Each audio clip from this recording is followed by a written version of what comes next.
story. My name is Kaho'okahi Kanuha. I'm from here in Kona. My family's been in Kona for a long, long time. Hundreds of years already. In fact, that little sand beach, that little pocket of sand next to Ulihi'e Palace, on the north side of it, is called New Malu Beach. And if you look at the sign right in front of it, it's also known as Kanuha Beach, because that's where my family lived. There's a little lot right across the street. My dad grew up in that house. There was about 30 of them.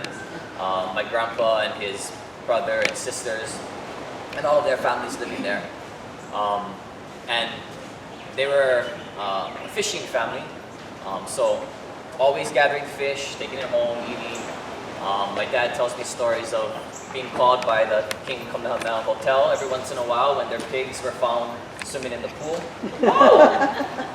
So that's my dad. It's not like I'm talking 100 years ago. Like, that's my dad, and 40, 50 years ago, just a big difference in what life was like here in Kona. And so, as Amy mentioned, my family's been a part of Kaho'okahi Canoe Club since the very beginning. My great-grandfather, Kahikina Kanuha, he was one of the founders of the club, along with a good group of other individuals.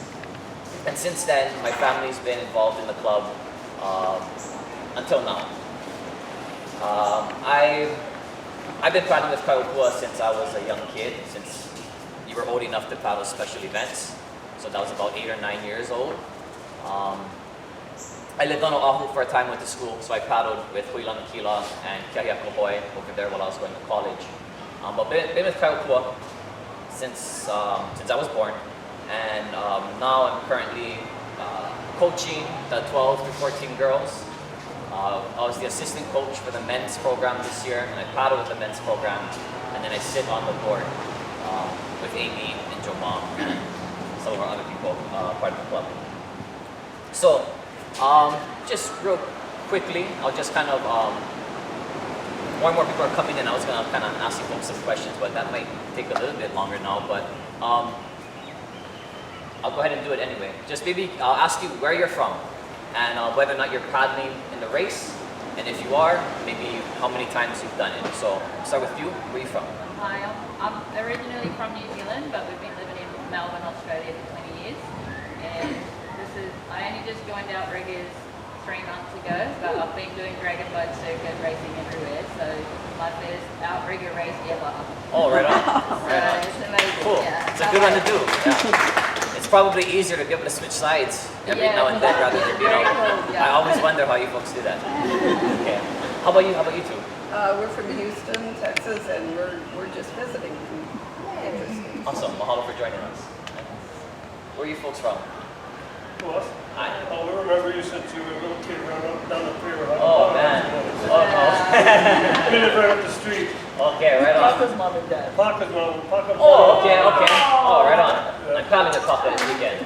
Yeah, right on. Right on. Nice to see you guys. Mahalo. See you again. And then right behind? Dr. Hilo, and just here for the county and supporting you all. This is going to be a great event. Mahalo for the support. Appreciate it. How about right here? You? Matt? I'm from Oregon. I'm house sitting here, and I just came for the talk story to find out what it was. Right on. Mahalo. I just found out what it was this morning too. I had no idea. Not that they didn't tell me. I just didn't know what I was going to do. I'm just killing time right now to figure it out. How about you two? I'm from Oceanside, California. This is my third run on the race. I've been doing outrigger for about 6 years. Right on. I'm from Oceanside also, and I've been doing outrigger since 2019. So I'm my first time here. Oh, right on. Mahalo for coming. And then you in the back? Kona, and just here for Talk Story. Awesome. Mahalo. Hi, Kona here for Top Story, but I was also up on the mound up, so that's why I wanted to come. Oh, mahalo. Cool to you. How about you? I am from Maui now. I've lived there 6 years and been paddling since then. I'm just paddling Sunday. For the double hull races, we have a vendor booth here too for my new company. So.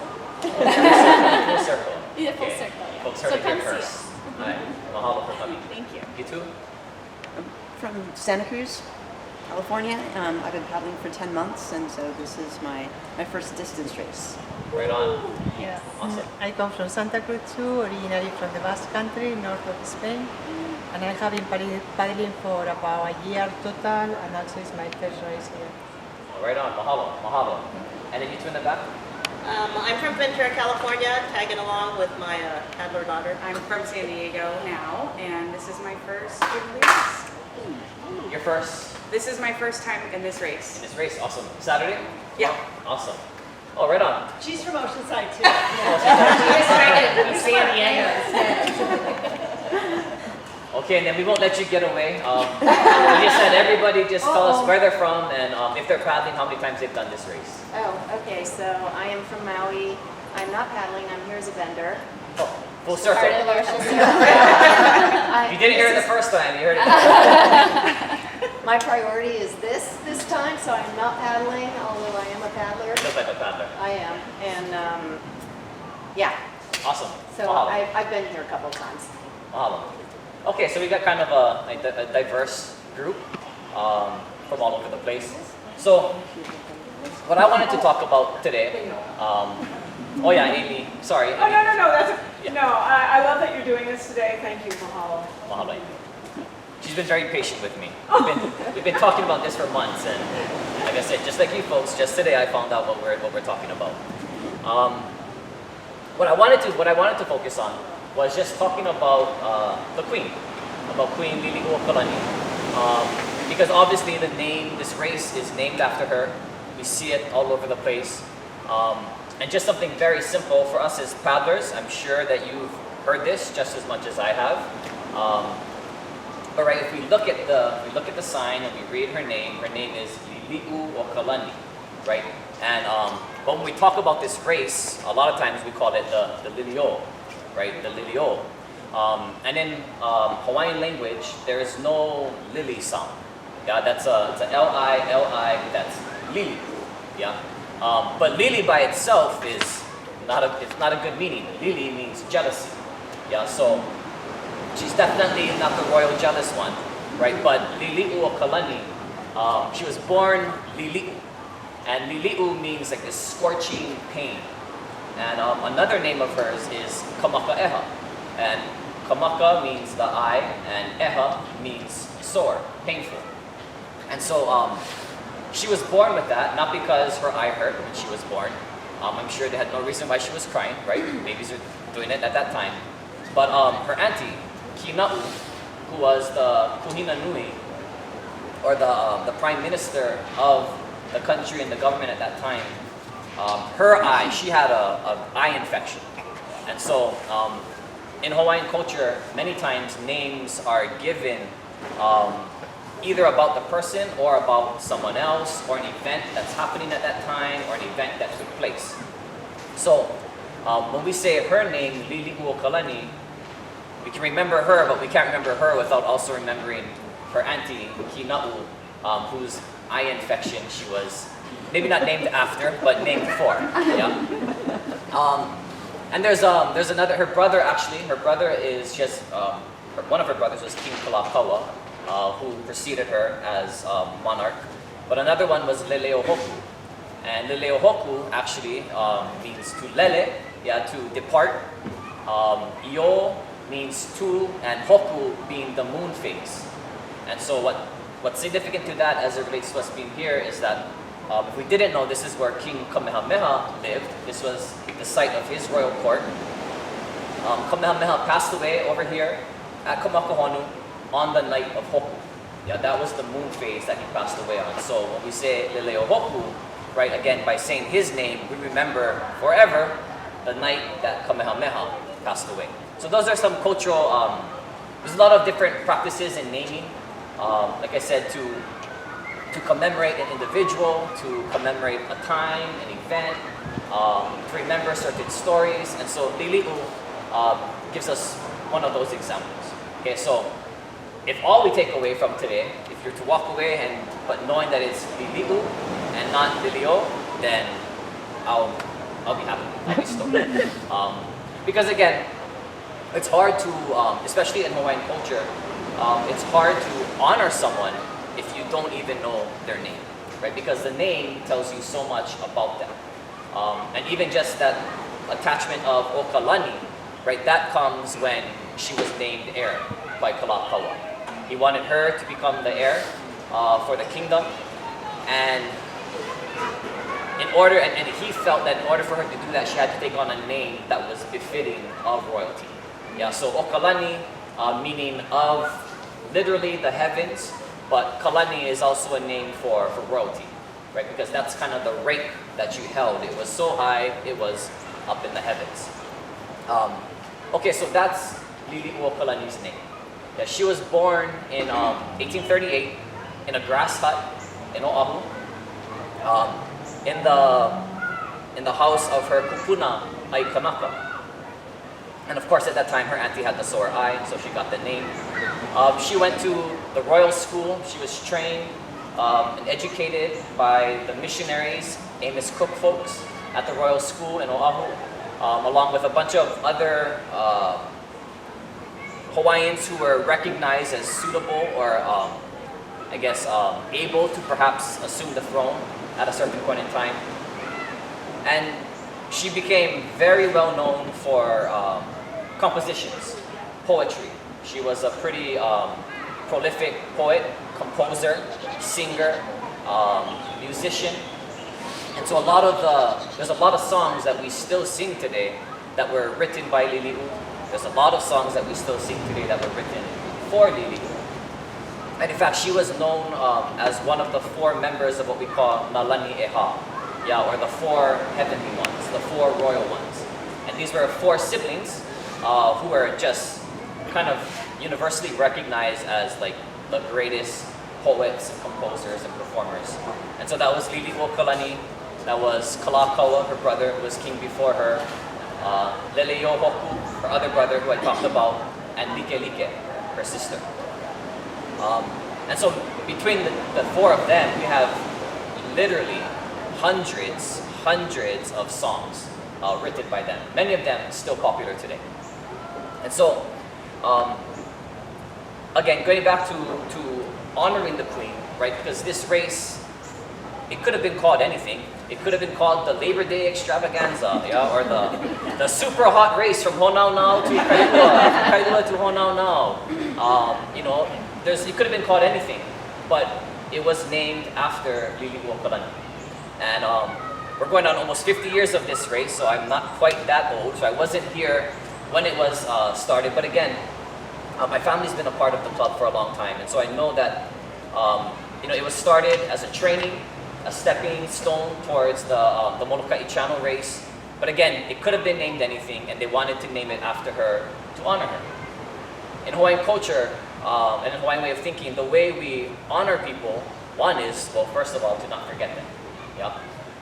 And then if we were gonna, if she was here and we wanted to do something for her, we wouldn't necessarily just bust out a $200 gift card for Huggles on the Rocks and be like, oh, happy birthday. It's, we would do something to really honor her.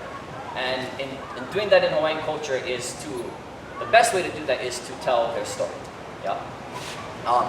And so the part that I'm gonna focus on today is really why she's remembered. Because we have a lot of other royals, and there's things that are named after them. But Liliuokalani holds a really special place in the hearts of especially Hawaiian people, even to this day. And so really the reason why that is because she was the last reigning monarch of Hawaii. And so this wasn't, when we think about the monarch of Hawaii, this wasn't some barbaric, people in country running around half naked, right? Hawaiians come from an ancient society where they were running around half naked, wearing malo and pahu. But they also were a very progressive and adaptive people and country. And so Kamehameha passes away here in 1819. Kamehameha is like the epitome of especially today when we think about like traditional Hawaiian. And because he was the unifier of the kingdom, right? A lot of the things that we recognize today as universally recognized as Hawaiian culture comes from Kamehameha, right? The way they did things on Oahu prior to the unification was very different sometimes from how they did it on Maui and how they did it on Hawaii, and especially how they did it on Kauai, right? These islands are far separated. There was no Ubers and airplanes to get back and forth, so traveling was a lot slower. The islands are a lot more isolated. And so the way that certain cultural protocols were performed, even the language that was spoken or the dialect that was spoken, could be very different from Hawaii Island to Kauai. Okay, so Kamehameha. Where was I going with Kamehameha? So she is the last reigning monarch. Okay, now I remember where I was going. Kamehameha dies in 1819, right? That's that traditional society. This heiau right here, Ahu'ena, was his personal heiau. He conducted his worship ceremonies here. It used to be dedicated to the god Kaho'okahi Kanuha, who was his war god. But once he conquered the islands, he rededicated the heiau to Lono. Lono is more about peace and prosperity, gardening, farming, and so on and so forth. And so that happens. We are, right, that ancient traditional society.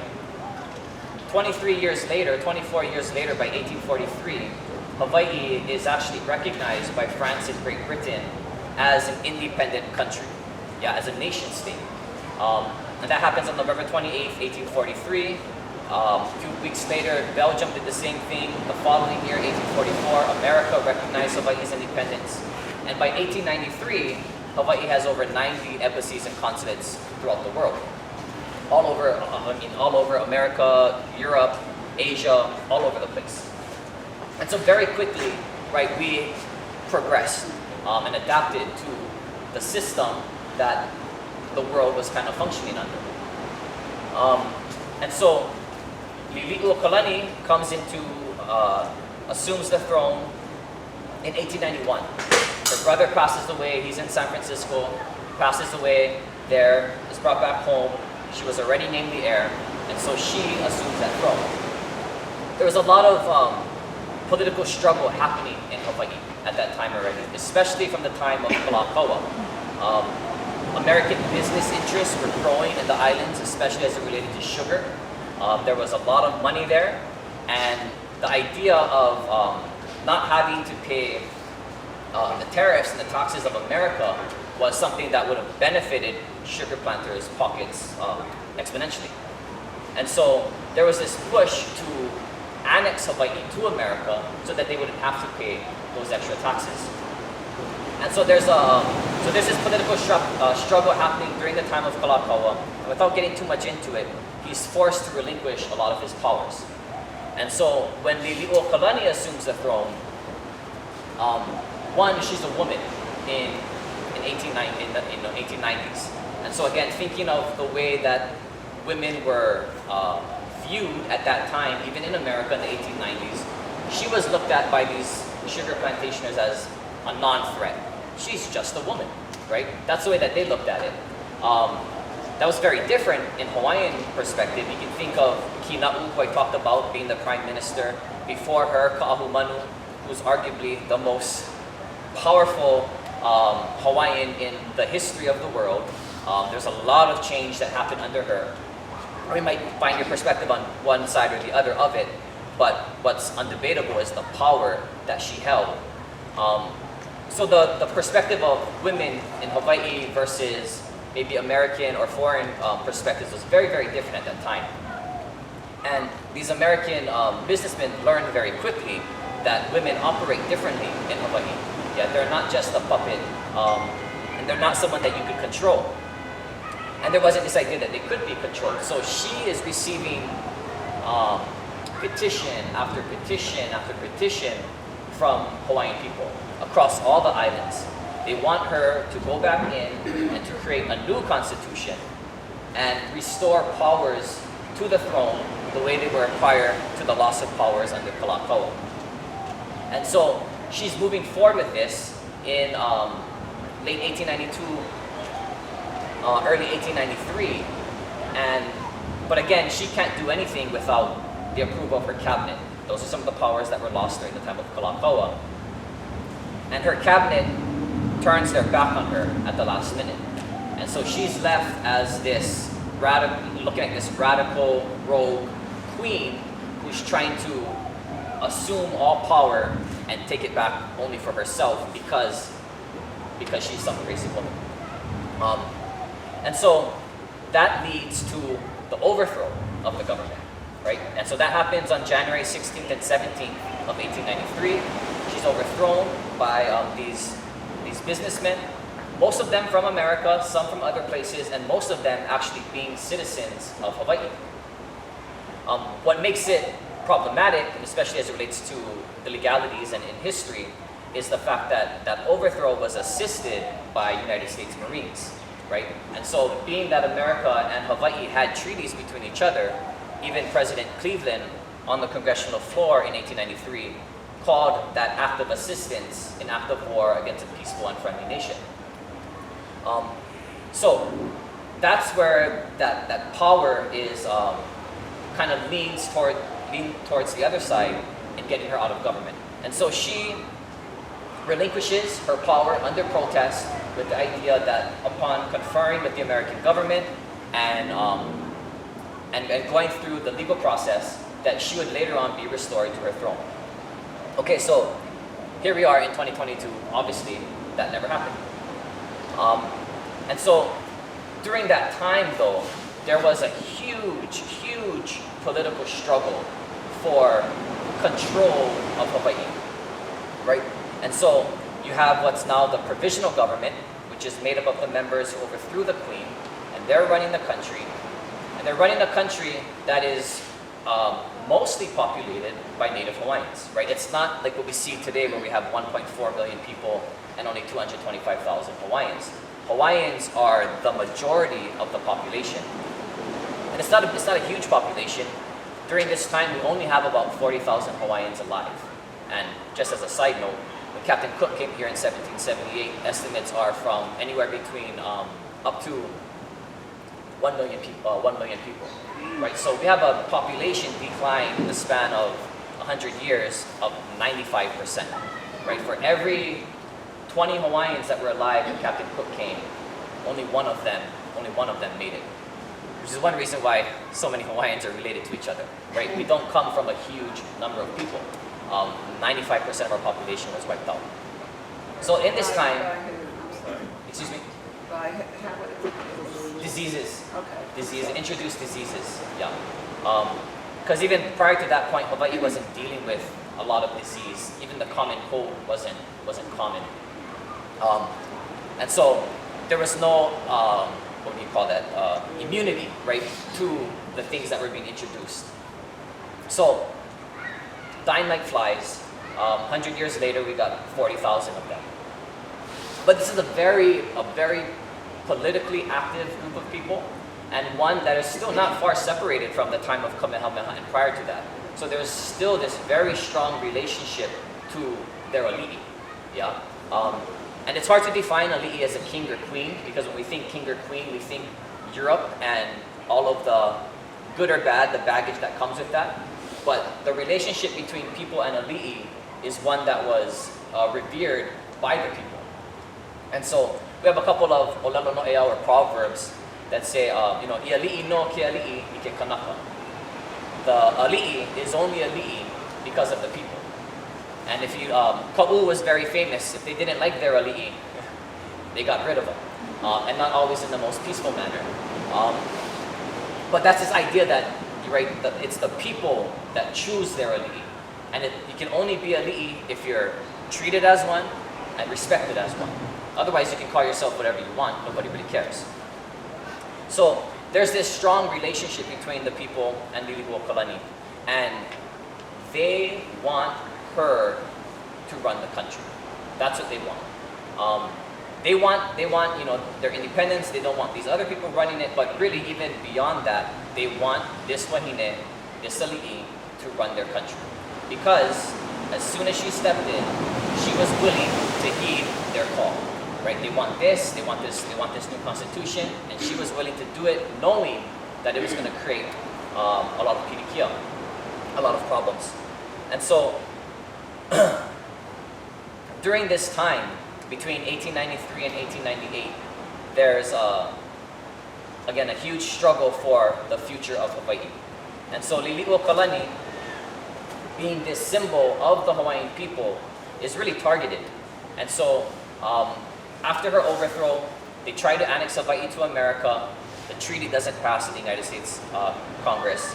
And so now people who overthrow the queen are forced to actually run the government, which is not something that they actually anticipated. They thought they could slide it right in, be good to go. But now they have a day job now, aside from just making money off of sugar. So they're running the government. While this is happening, Hawaiians are organizing to reclaim their sovereignty and their independence. And so it actually escalates to a civil war in 1895. And Hawaiians order ammunition and arms from San Francisco. They have them secretly shipped in. They're bringing them in under the dark of night. They're burying them in different sand dune, different beaches, hiding them, preparing for the day that they're gonna go ahead, revolt, and take their country back. And so this actually happens in 1895. What's referred to now as Kaho'okahi Kanuha, which literally would translate to an internal war, a civil war. And so Hawaiians take up arms. They try to take over the government and to kind of reverse the overthrow, but they were, I guess for lack of a better term, ratted out before they could do that. And so their efforts never really made it far. There was a battle for about a day and a half, and then a couple of weeks of, just running through the mountains and trying to escape and flee. Eventually, most of them were caught, and over 300 Hawaiians were imprisoned.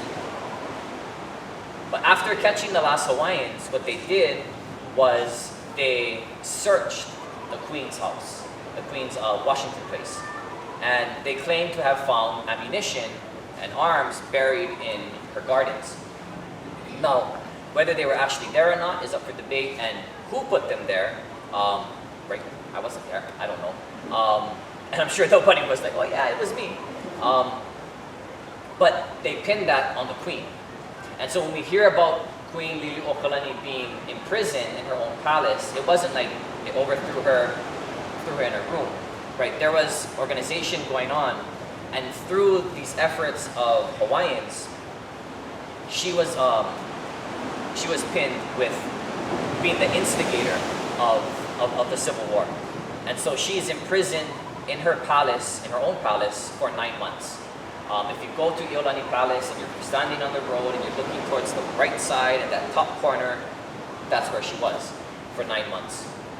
And even during this time, right, she's being gifted constantly flowers and gifts from her people who are trying to show their aloha for her, and actually wrapping flowers in newspapers so that she could kind of keep up to date with what was going on in her community, and see too, because it was extensively covered in Hawaiian language newspapers, that her people were still behind her, were still supporting her.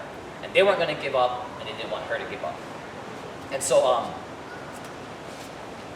when we look, and one of the things that I do in my life is I spend a lot of time in Hawaiian language newspapers. And we think of Hawaiian, and it's always said, oh, it's this oral language. Hawaiians didn't read or write. Well, it was an oral language for one point in time. And then by the time it was introduced here in the 1820s, within 20 to 30 years, Hawaii had received rates of literacy like had not been seen around the world.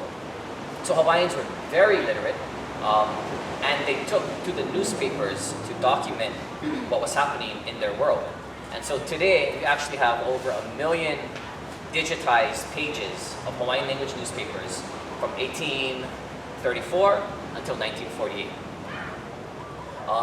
And so in that, right, is provided a lot of these stories of the people, their perspectives, their feelings, their commitment to her, what they want to see, what they don't want to see.